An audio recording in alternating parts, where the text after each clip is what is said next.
नमस्कार भक्तों, स्वागत है आपका अपने YouTube चैनल कथा भजन में, जहां आज हम पुत्रदा एकादशी महात्म और कथा का विस्तार पूर्वक श्रवण करेंगे, जो कि इस प्रकार है। एक दिन अर्जुन ने पूछा, हे कृष्ण, अब आप पोष माह के व्रत के बारे में समझाइए।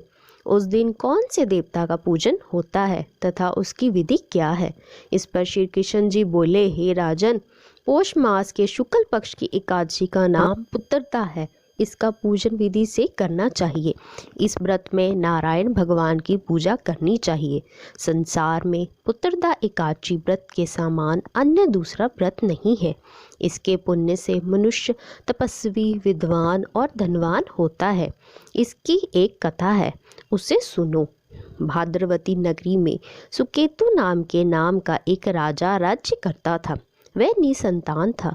उसकी स्त्री का नाम शैब्या था। वह सदैव निपुत्री होने के कारण चिंतित रहती थी।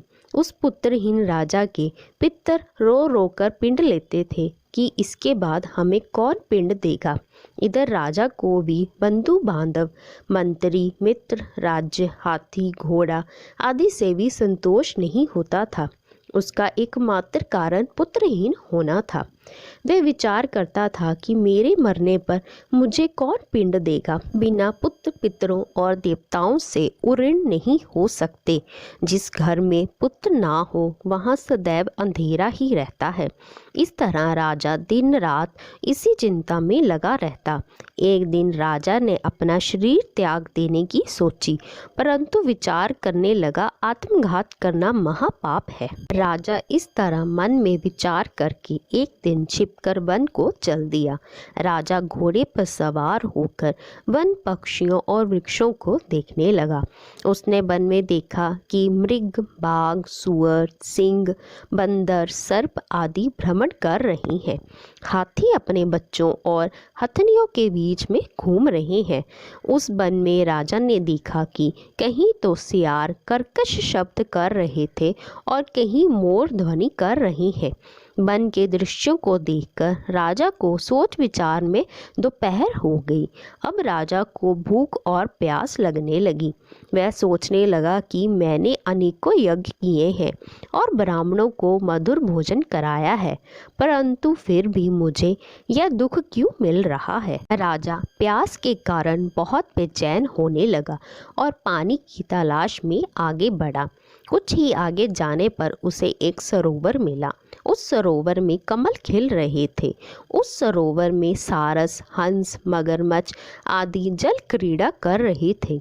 उस सरोवर के चारों तरफ मुनियों के आश्रम बने थे। उस समय राजा के दाहिने अंग फड़कने लगे। राजा मन में प्रसन्न होकर सरोवर के किनारे बैठे हुए मुनियों को देखकर घोड़े से उतरा और दंडवत करके उनके सन्मुख बैठ गया। राजा को देखकर मुनीश्वर बोले, हे राजा, हम तुझसे अत्यंत प्रसन्न हैं। तुम इस जगह कैसे आए हो, सो कहो। इस पर राजा ने उनसे पूछा, हे मुनीश्वरियो, आप कौन हैं और किस लिए यहाँ पधारे हैं।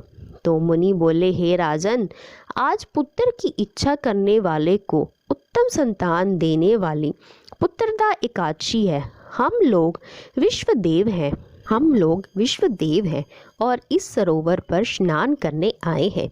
इस पर राजा बोला, हे मुनीश्वर, मेरे भी कोई पुत्र नहीं है।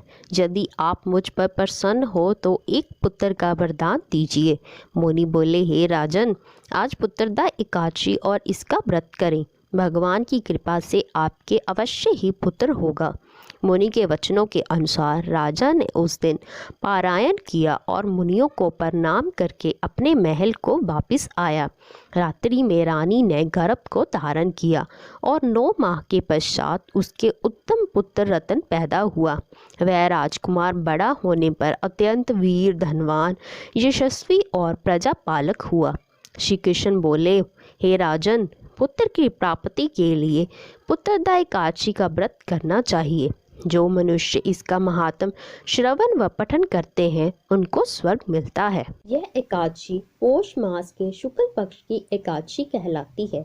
इस दिन व्रत करना अति उत्तम कहलाता है। इस प्रकार पोष मास के शुक्ल पक्ष की पुत्रदा एकादशी महात्म और कथा समाप्त होती है। नमस्कार।